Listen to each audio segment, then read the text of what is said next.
Welcome to SSB Success. This is your host Krishna. Today we are going to talk about the nuclear age. Hiroshima के 77 years के बाद भी दुनिया में 12,500 से ज़्यादा न्यूक्लियर वेपन्स हैं।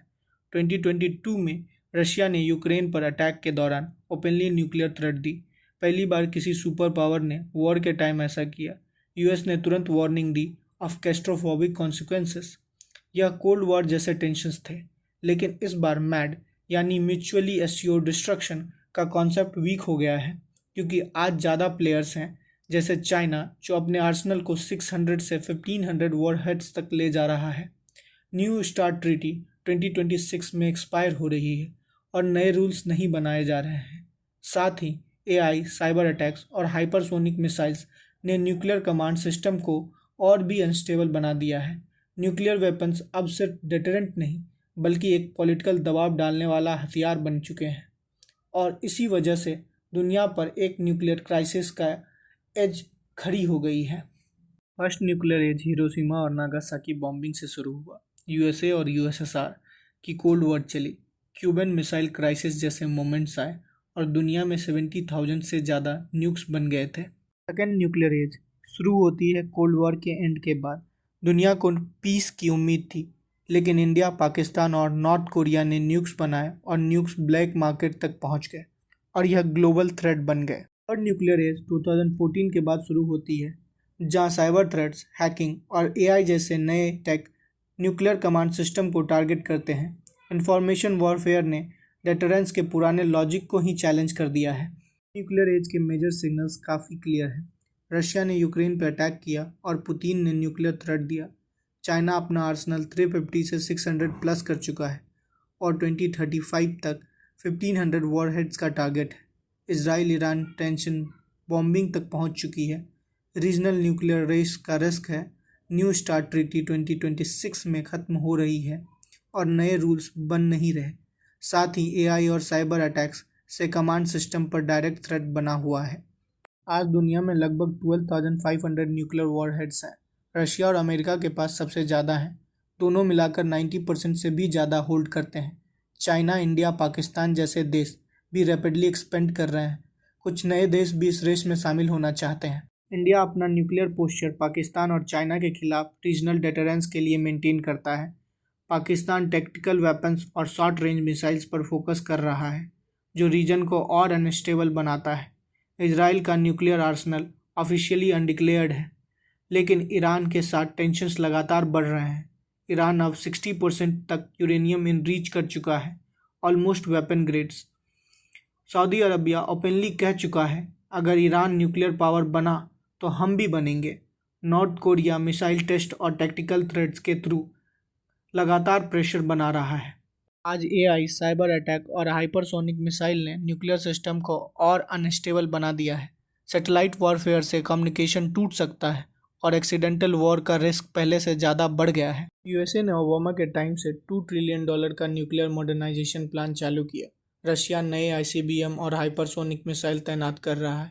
चाइना मिनिमल डेटरेंस से फुल फ्लेज न्यूक्लियर पावर बन रहा है। न्यू स्टार्ट ट्रीटी 2026 में ख़त्म हो रही है और 1972 के बाद पहली बार कोई फॉर्मल रिस्ट्रिक्शन नहीं रहेगा न्यूक्लियर स्टॉक पाइल्स पे। चाइना अपनी हिस्ट्री का सबसे बड़ा न्यूक्लियर एक्सपेंशन कर रहा है। सऊदी अरबिया ओपनली कह चुका है, अगर ईरान के पास न्यूक्लियर वेपन्स आए तो हम भी बनाएंगे। साउथ कोरिया में अपने ही न्यूक्लियर डेटरेंट को लेकर सीरियस डिबेट चल रही है। यूक्रेन ने भी हिंट दिया है कि अगर नाटो प्रोटेक्ट नहीं करता तो वह न्यूक्लियर ऑप्शन कंसिडर कर सकते हैं। कोल्ड वॉर में सब कुछ बाइपोलर था, USA versus USSR, clear treaties और लंबी डिसीजन मेकिंग टाइम। आज के थर्ड न्यूक्लियर एज में दुनिया मल्टीपोलर है। रशिया, चाइना, यूएसए सब एक्टिव है। ट्रीटीज टूट रही हैं। एआई और साइबर के कारण डिसीजन सिर्फ मिनट्स में लिए जा रहे हैं। पहले रोग स्टेट्स नहीं थे, अब नॉर्थ कोरिया और ईरान जैसे वाइल्ड कार्ड्स न्यूक्लियर गेम को और भी डेंजरस बना रहे हैं। आज का न्यूक्लियर वर्ल्ड मल्टीपोलर हो गया है। अलाइंसेस कम्प्लेक्स हो चुकी हैं। कई रीजनल पावर्स अब यूएसए या नेटो के न्यूक्लियर अम्ब्रेला पर भरोसा नहीं कर रहे। और सबसे डेंजरस बात यह है कि न्यूक्लियर वेपन्स का टैबू टूट रहा है। कंट्रीज अब यूज़ करने की धमकी ओपनली देने लगी है। आज के टाइम न्यूक्लियर कंट्रोल के पुराने रूल्स कोलैप्स हो गए हैं। एंटी बैलिस्टिक मिसाइल ट्रीटी, और इंटरमीडिएट रेंज न्यूक्लियर ट्रीटी खत्म हो चुकी हैं। Comprehensive nuclear test ban treaty को की कंट्रीज ने साइन ही नहीं किया।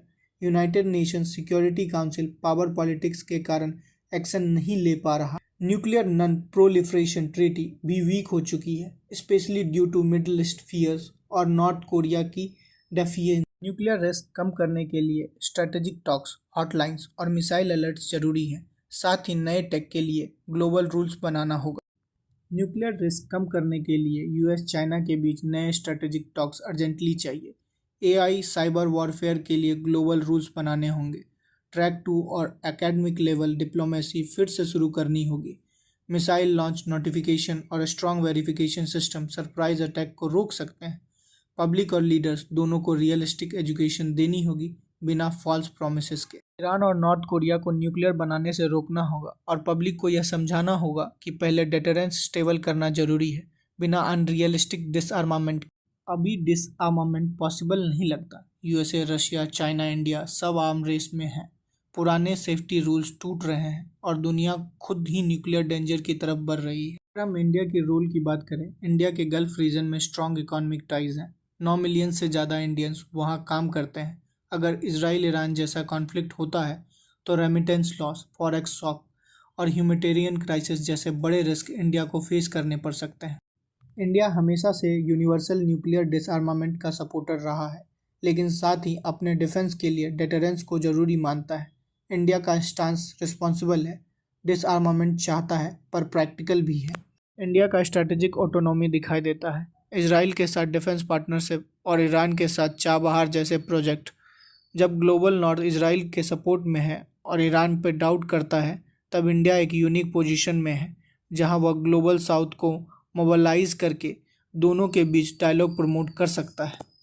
ईरान का न्यूक्लियर प्रोग्राम फिर से डेंजरस जोन में जा रहा है। 2015 में JCPOA डील, जिसे joint comprehensive plan of action कहते हैं, उसे रोकने में मदद करता था, लेकिन 2018 में यूएस डील से निकल गया और ईरान ने भी रूल तोड़ना शुरू कर दिया।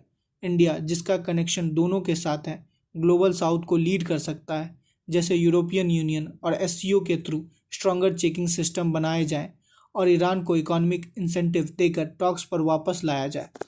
2024 तक ईरान के पास 164 kg यूरेनियम था, जो 60% तक इनरिच हो चुका है।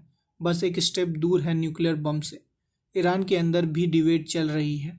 हार्डलाइनर्स चाहते हैं कि स्ट्रॉन्ग डेटरेंस, क्योंकि प्रॉक्सी स्ट्रेटजी वीक हो रही है।